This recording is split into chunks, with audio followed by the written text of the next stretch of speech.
Buenas tardes, jóvenes. Hoy vamos a dar inicio a nuestra clase. El tema de hoy es prueba de hipótesis tamaño grande. Hoy es lunes 13 de abril. Bueno, para ello les voy a compartir la guía a través del documento Word.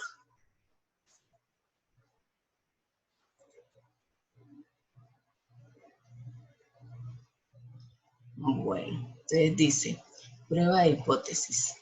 La prueba de hipótesis, denominada también prueba de significación, tiene como objetivo principal evaluar suposiciones o afirmaciones acerca de los valores estadísticos de la población denominados parámetros. La palabra dosinar significa probar. Cuando se hace indispensable tomar una decisión sobre la validez de la representación en una población con base en los resultados obtenidos a través de una muestra, se dice que se toman decisiones estadísticas. Para tomar una decisión es necesario, ante todo, plantear posibilidades acerca de la característica o características a estudiar en una población determinada. La suposición puede ser cierta o falsa. Estas suposiciones se llaman hipótesis estadísticas. ¿Qué es una hipótesis estadística? Entonces, son supuestos acerca de un parámetro o de algún valor estadístico de una población. También puede considerarse como la afirmación acerca de una característica ideal de una población sobre la cual hay inseguridad en el momento de formular y que a la vez es expresada de tal forma que puede ser rechazada. Una prueba de hipótesis comprende cuatro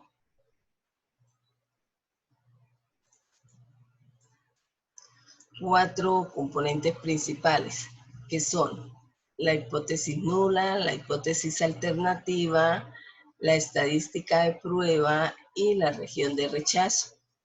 La hipótesis nula, denotada como H sub 0 o H sub O, hace referencia al valor parámetro que se quiere probar como verdadero. Puede ser, por ejemplo, H sub 0, dos puntos, mu igual a mu sub 0 o mu menor o igual a mu sub 0 o mu mayor o igual a mu sub 0. La hipótesis alternativa, denotada como H1 o HA, es la que responde nuestra pregunta, la que se establece en base a la evidencia que tenemos. Puede tener cuatro formas. H sub 1, dos puntos, mu igual a mu 1 o mu mayor a mu sub 0 o 1, mu menor a mu sub 0 o mu diferente a mu sub 0. Tipos de errores. Un tipo de error en los tipos de errores son dos, el error tipo 2 y el error tipo 1. El error tipo 2 dice aceptar la hipótesis cuando se ha debido rechazar, y el error tipo 1 es aquel donde al rechazar la hipótesis, esta debía haberse aceptado. Existen, por lo tanto, dos posibilidades de decisiones, que es aceptar o rechazar la hipótesis, la que a la vez puede ser cierta o puede ser verdadera. Entonces, puede ser cierta o puede ser falsa. Entonces, las decisiones, aceptar o rechazar. Si la decisión correcta es verdadera, ¿cierto? Y se aceptó fue la falsa, entonces cometimos un error tipo 1. Si es rechazar y nosotros dimos que era verdadera, entonces cometimos un error tipo 1 y la decisión es correcta, era la falsa. Decisiones en cuanto a los tipos de errores. Si se acepta una hipótesis verdadera, la decisión es correcta. Si se acepta una hipótesis falsa, cometemos el error tipo 2, que es lo que dice acá, en el cuadrito acá. Entonces, si se acepta y era verdadera, yo la acepté, la decisión es correcta. Pero si era falsa, yo la acepté, entonces cometí error tipo 1. Tipo 2, perdón, tipo 2. Si rechazamos una hipótesis verdadera, cometemos error tipo 1. Si rechazamos una hipótesis falsa, la decisión es correcta, que es lo que está planteado acá. Prueba unilateral y bilateral. La prueba de hipótesis unilateral es aquella en la cual la zona de rechazo o zona crítica está completamente comprendida en uno de los extremos de la distribución. La prueba es unilateral a la derecha cuando la hipótesis alternativa de lo que se quiere probar hace mención a términos mayor, superior, mejor, etc. Si por el contrario la hipótesis alternativa se refiere a términos inferior, menor, bajo, exagerar, etc., corresponde a una prueba unilateral izquierda. Es decir, una prueba unilateral quiere decir, lo que hablamos en la clase pasada, es cuando tengo una sola colita, ya sea a la izquierda o ya sea a la derecha. Porque cuando tenemos las dos colitas, entonces decimos que es una prueba bilateral. Entonces dice acá, en el caso de que la prueba comprenda áreas o zonas de rechazo en ambos extremos, o sea, las dos colitas de las que yo hablo, la distribución se dice que la prueba es bilateral, o sea que la hipótesis alternativa es diferente, por lo tanto se omiten los términos superior, mayor, menor, inferior, bajo, menor, etc. Nivel de significación y puntos críticos. Entonces, la probabilidad de cometer un error tipo 1 se conoce como nivel de significancia. Se denota como alfa y es el tamaño de la región de rechazo. El nivel de significación puede ser del 1%, el 5% o el 10%, pero se puede usar cualquier nivel dependiendo del tipo de investigación que se adelante. Existe la costumbre de trabajar con un nivel del 0.05, o sea, del 5%, especialmente cuando el enunciado del problema no lo da. Entonces, cuando a mí no me den el alfa, que es el nivel de significación, o me digan en su defecto el nivel de confianza, quiere decir que vamos a tomar o a trabajar siempre con el 5%. Cuando se trabaja con un nivel del 5%, el resultado es significativo. Si se emplea un 1%, el resultado es altamente significativo. Pero si trabajamos con un 10%, se considera poco significativo. Entonces, los mejores niveles de confianza para trabajar es el 5 o el 1%. El complemento de la región de rechazo es 1 menos alfa y es conocido como el coeficiente de confianza. En una prueba de hipótesis de dos colas, la región de no rechazo, o sea, la región de aceptación, corresponde a un intervalo de confianza para el parámetro en cuestión. La región de rechazo es el conjunto de valores tales que si la prueba estadística cae dentro de este rango, decimos rechazar la hipótesis nula. Su localización depende de la forma de la hipótesis alternativa.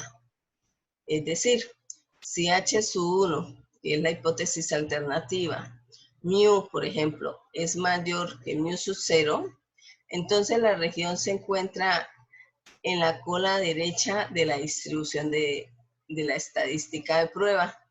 Pero si mu es menor que 0, entonces la región se encuentra en la cola izquierda de la distribución de la estadística de prueba. Pero si mu es diferente a mu sub 0, entonces la región se divide en dos partes. Una parte estará en la cola derecha de la distribución de la estadística de prueba y la otra cola izquierda de la distribución de la estadística de prueba. Conclusiones de una prueba de hipótesis. Si rechazamos la hipótesis nula, concluimos que hay suficiente evidencia estadística para inferir que la hipótesis nula es falsa. Si no rechazamos la hipótesis nula, concluimos que no hay suficiente evidencia estadística para inferir que la hipótesis nula sea falsa. Aquí les voy a mostrar los 3 gráficos posibles de acuerdo a las zonas de rechazo de las que hablábamos ahorita. Entonces, cuando la prueba es unilateral, o sea que tiene la cola ya sea a la izquierda o a la derecha, que son las dos formas que hay unilateral, a la izquierda o a la derecha. Si trabajamos con un 5%, entonces nosotros ya sabemos que aquí, porque eso lo hicimos en la clase pasada, buscamos esos valores, esto vale 1.65 o 1.64. A este lado pues con signo negativo y a este lado positivo. Y si son de dos colitas, o sea la prueba es bilateral, entonces, y trabajamos con el 5%, entonces estos valores es de 1.96. Procedimiento a seguir en las pruebas de hipótesis. Entonces, más o menos estos son los pasos que debemos seguir para poder resolver cualquiera de los ejercicios que ahorita vamos a plantear. Primero, formular la hipótesis nula y la alternativa. Segundo, seleccionar el nivel de significación. Tercero, conocer o estimar la varianza. Cuarto, determinar la técnica de la prueba estadística. Quinto, determinar los valores críticos y sus regiones de rechazo. Es decir, aquí es cuando hacemos la gráfica. Y sexto, calcular los datos muestrales utilizando la fórmula correspondiente. Cuando yo escribo acá la prueba estadística, entonces yo puedo omitir este paso porque de una vez puedo hacer el cálculo acá, ¿sí? Y por último, tomar la decisión estadística de aceptar o rechazar, ¿sí? O sea, a la conclusión. Quiere decir que estos 7 pasos yo los puedo agrupar en 6, porque este sexto lo voy a incluir aquí en el cuarto paso. Aquí les muestro la variante de estadísticas para muestras grandes, o sea, las fórmulas que vamos a emplear, que son las mismas que hemos venido trabajando durante este semestre. Entonces, para la media, para la proporción, para la diferencia de medias y para la diferencia de proporciones.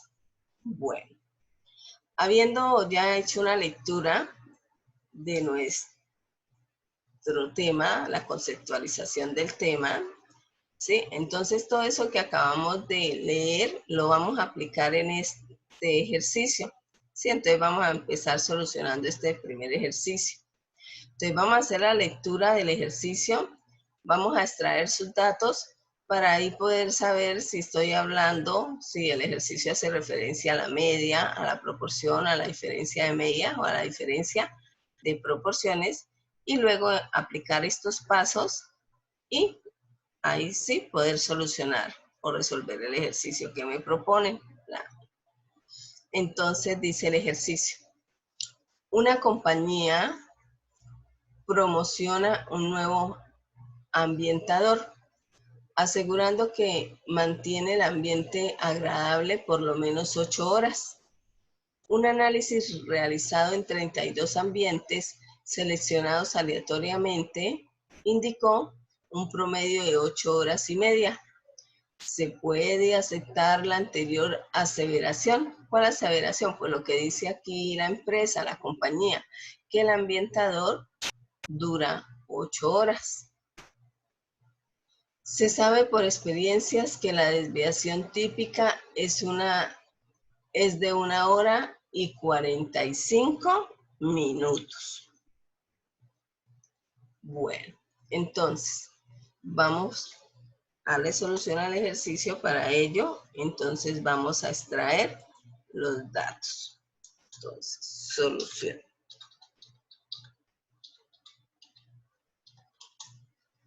Entonces, estamos hablando de un promedio de 8 horas, quiere decir que estamos hablando aquí de una mu, ¿sí? De la mu, porque además aquí los datos me hablan de desviación típica, entonces eso hace referencia a que estemos hablando de mu. Entonces vamos a ingresar el símbolo de mu.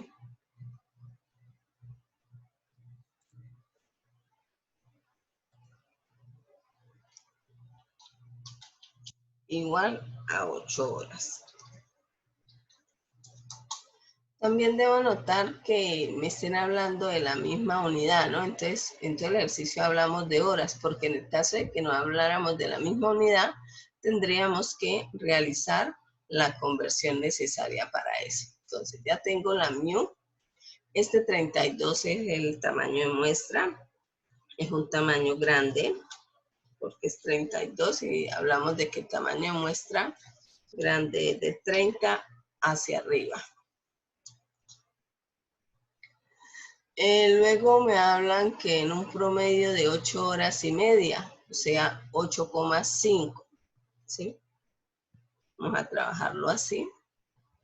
Y ese es X barra. Entonces voy a seleccionar por acá un símbolo que me permita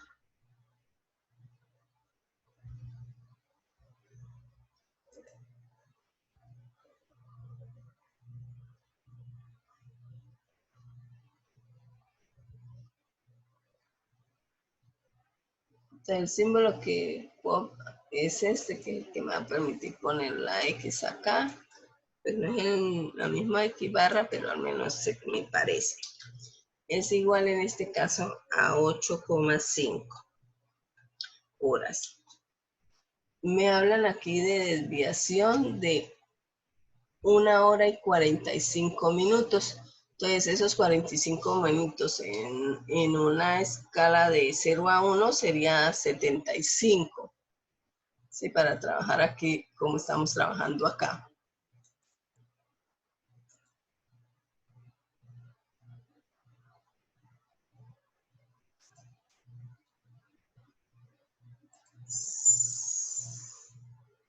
Este es igual a 1,75 horas.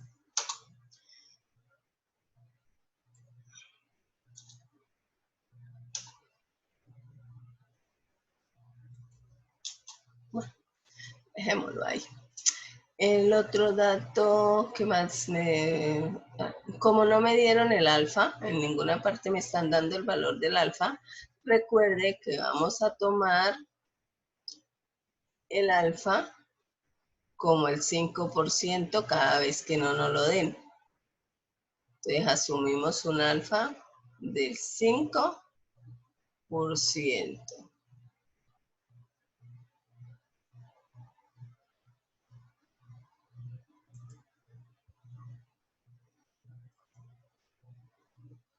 Alfa de este, no, ese no era el que necesitaba.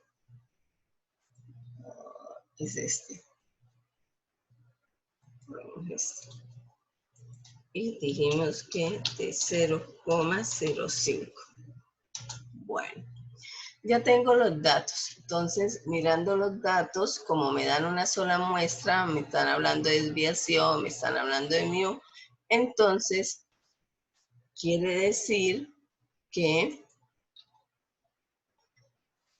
el estadístico que voy a utilizar es el de la media muestral. Entonces, ahora sí empezamos a hacer estos pasos. Primero, planteemos las hipótesis. Entonces, dice H sub 0 y H sub A. Entonces, H sub 0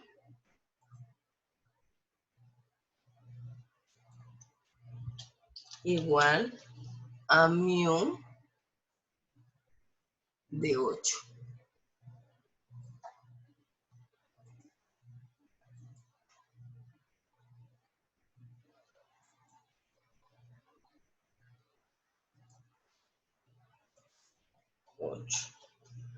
Aquí van 2 punticos. Ahora, la hipótesis alternativa H sub A o H sub 1, como ustedes deseen. Yo uso más que todo la A por cuestiones de que habla alternativa. Entonces es que mu sea mayor, menor o diferente. Vamos a mirar qué símbolo le corresponde. Entonces, leamos nuevamente el ejercicio. Dice, una compañía, porque aquí dice que si la aseveración, ¿no? Entonces, ¿cuál es la aseveración que hace la compañía? Dice, propone un ambientador asegurado de mantener el ambiente agradable. Por lo menos, esta palabra, vamos a subrayar, por lo menos durante 8 horas. Por lo menos significa mayores que 8. Ya tengo mis hipótesis. Segundo paso, escribir el alfa, que no es sino llevárnoslo de acá, volverlo a escribir acá. Tercer paso dice que si conocemos la varianza o la desviación, la podemos escribir, correcto, entonces la escribimos acá, ese es nuestro tercer paso.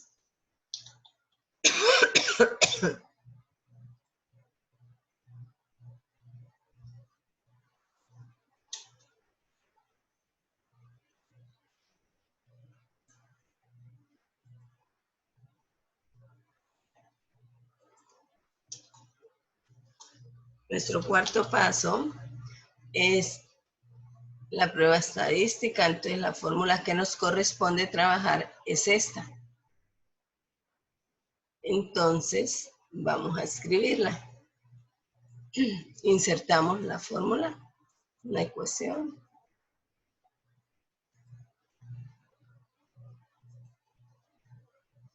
Entonces, pues, X barra, que vamos a tomar este símbolo.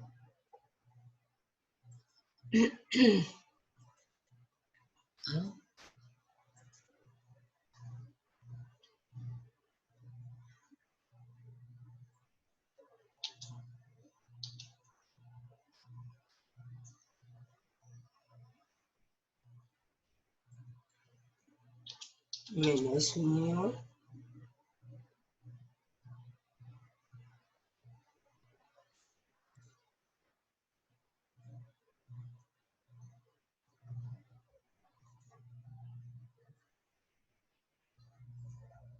sobre la desviación, pero es, ahí va otra división, entonces agreguémosla. Aquí va la desviación, que es este símbolo. Acá. Y aquí va la raíz, llamo la raíz cuadrada de n. La fórmula está muy chiquitica, entonces la vamos a ampliar un poquito para que se nos note. Ahí un 16, un poquito más. 18. Ahí ya la logramos visualizar mejor. Entonces ahora lo que vamos a hacer es esto, reemplazarlo por sus valores. Entonces pues me vuelvo a llevar la fórmula y voy borrando y voy colocando los valores que le corresponden. Entonces la mu dijimos que era 8,5.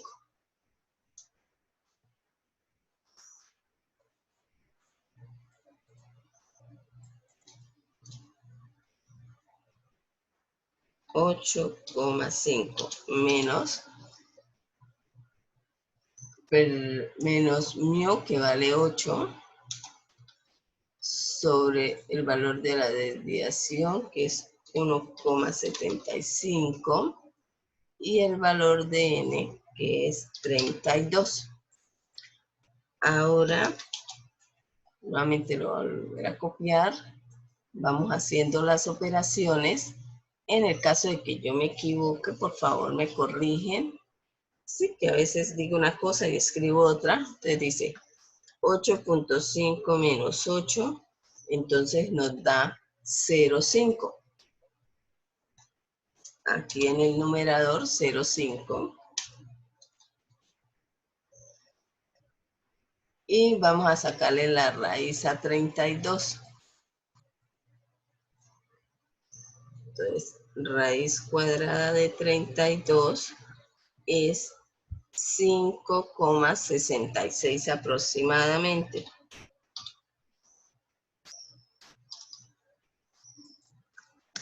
Ahora voy a hacer esta parte de la división del denominador para hacerlo paso a paso.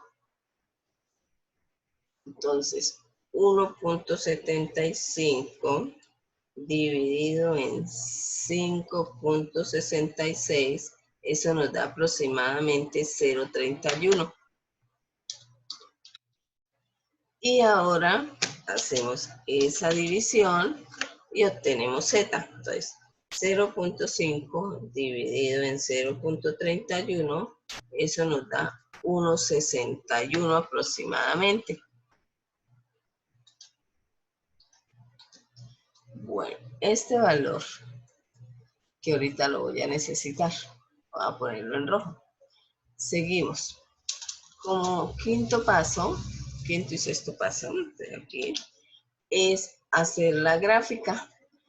Entonces, para no usar el apuntador y hacerla yo, que me salen bien feitas, y como estamos hablando del 5%, yo voy a tomar las que tenemos aquí en la guía, esta imagen. Como estábamos hablando de mayor, quiere decir que voy a tomar esta que es hacia la derecha.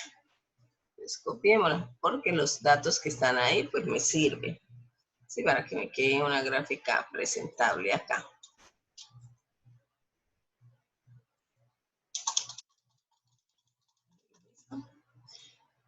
Le vamos a aumentar el tamaño para que ustedes la observen.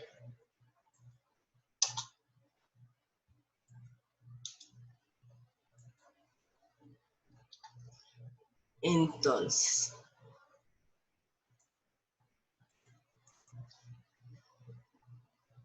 como es unilateral, porque dice mayor aquí en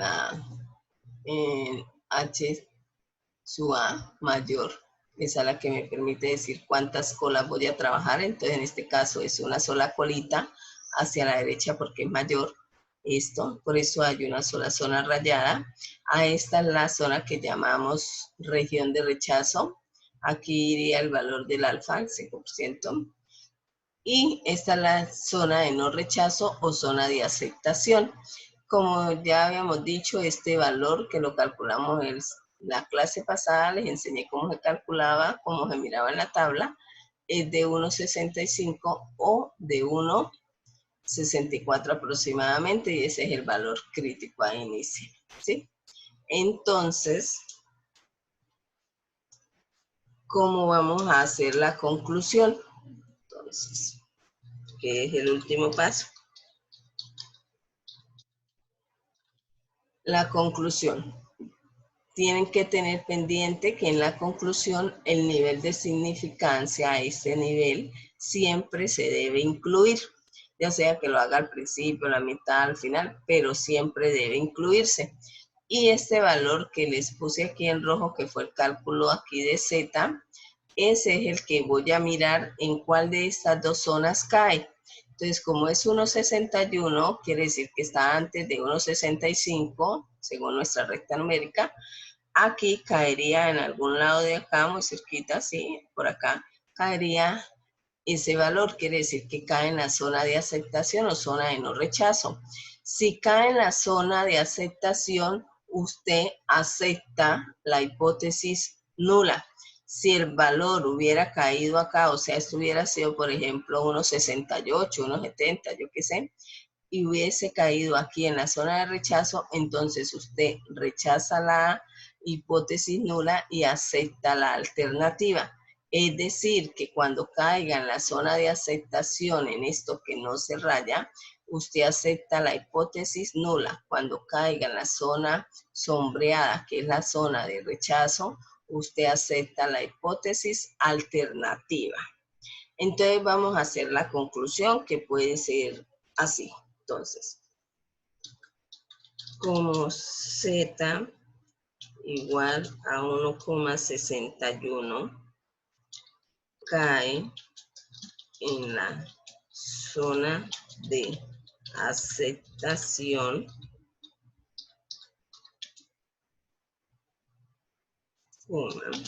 se acepta la hipótesis nula y se rechaza la hipótesis alternativa,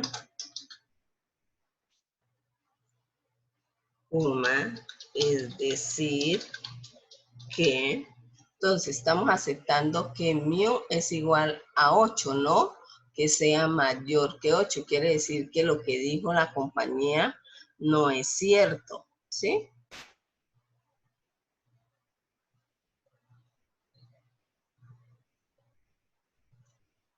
Es decir que no se acepta la aseveración hecha por la compañía, al nivel del 5%. Entonces, esa es una manera de hacer la conclusión. Pero usted también puede iniciar, por ejemplo, así, con un nivel del 5% y sin decidir que rechazamos una o la otra, de una vez puede dar la conclusión directa. Entonces podemos decir, por ejemplo, con un nivel del 5%, no hay suficiente evidencia para aceptar la aceleración hecha por la compañía, porque lo que nosotros siempre pretendemos es dar respuesta a la pregunta que me hicieron, y esa era la pregunta, que si esa aseveración hecha por la compañía era verdadera o falsa, digámoslo así. Bueno, vamos a hacer nuestro segundo ejercicio. Entonces, lo mismo, vamos a hacer la lectura de él, vamos a extraer nuestros datos y luego de tener los datos, entonces sabemos si estamos hablando de media, de diferencia de medias, de proporción o diferencia de proporciones, para poder saber cuál estadístico vamos a trabajar. Y volvemos a hacer nuevamente nuestros pasos. Entonces se dice, se sabe que la distribución del perímetro cefálico de recién nacidos de sexo masculino es normal con una media de 36. Aquí ya me dieron el valor de la media. Copiarlos.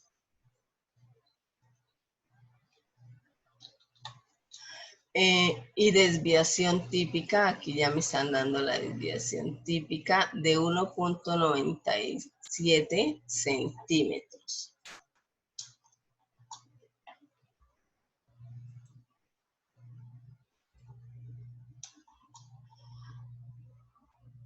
Se han observado los perímetros cefálicos de 35 recién nacidos, o sea, N es igual a 35.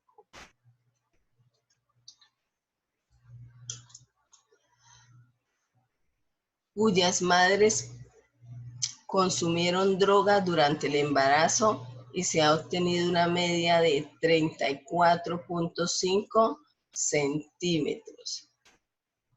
Pues tomemos este símbolo de acá, escribámoslo acá.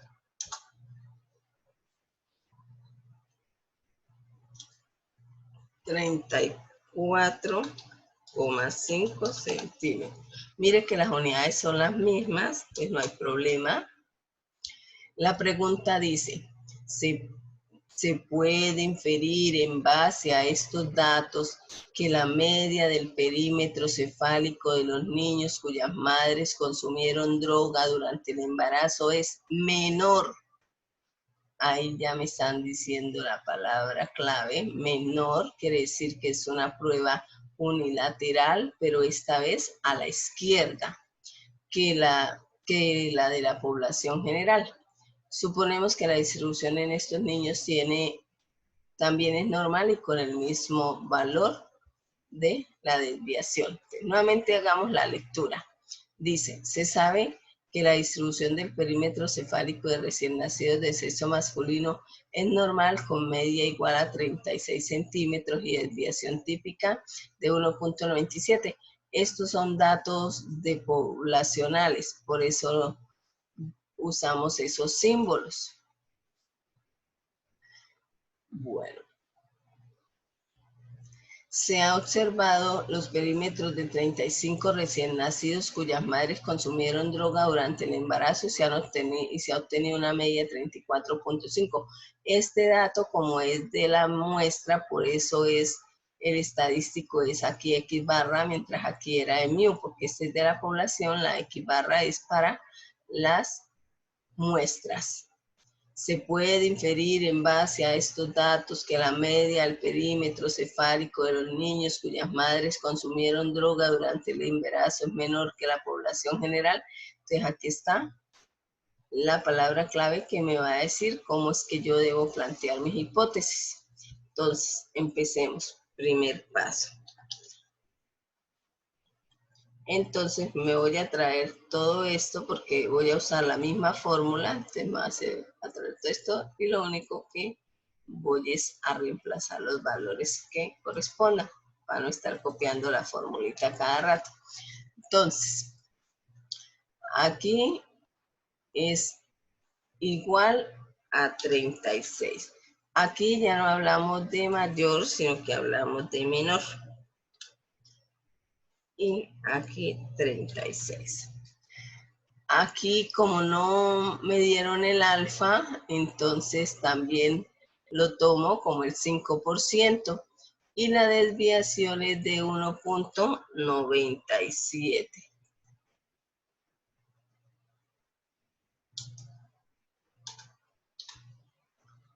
Bueno, la misma fórmula, entonces voy a reemplazar aquí los valores.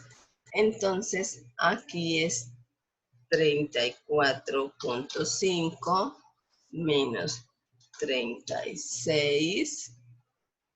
Me va a dar negativo. Aquí 1.97 sobre la raíz de 36. Entonces, hacemos esta resta. 34.5 menos 36. Eso me da menos 1.5.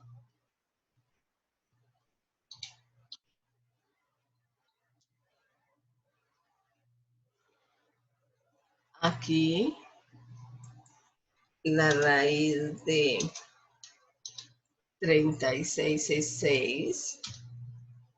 Ay, me equivoqué. Solamente el de acá abajo. 6. Y hacemos esta división. Aquí arriba.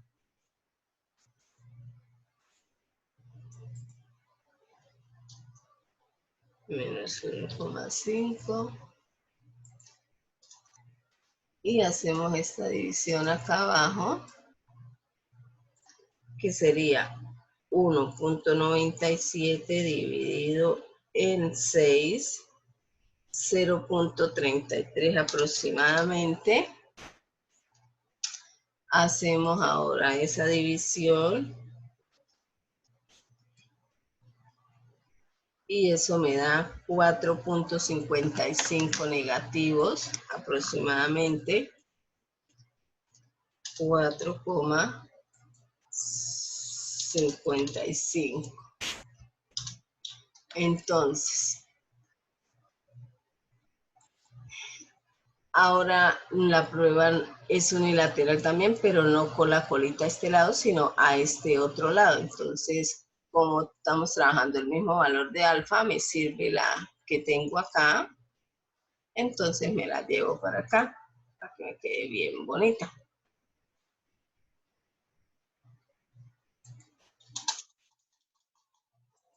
Aquí la pegamos, la ampliamos un poquito. Exacto. Entonces, es unilateral.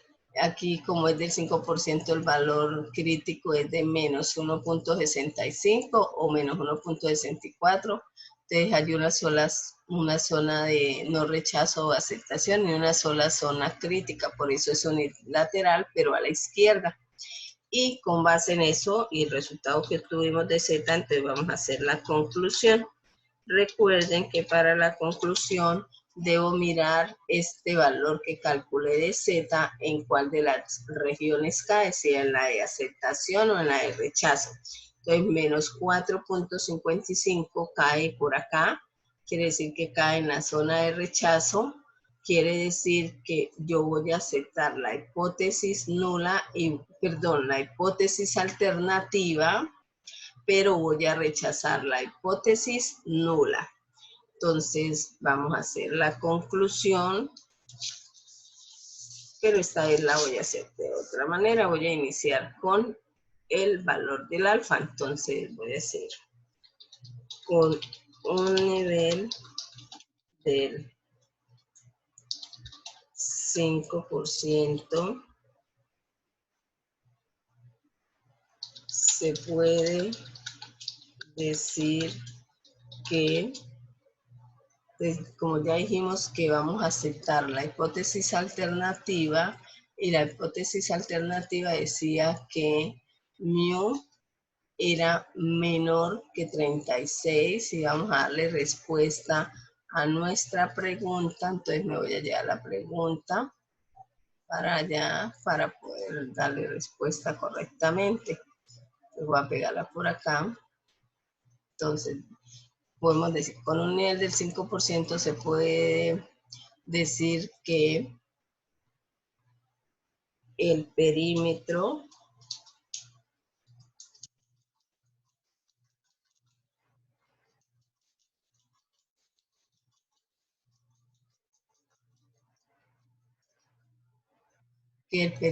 cefálico de los niños cuyas madres consumieron droga durante el embarazo es menor, ¿sí?, que el de la población general. Y ahí hemos hecho la conclusión. Si usted la quiere complementar, usted puede decir esto debido a que Z cae en la zona crítica, ¿sí? Pero así está correcta ya.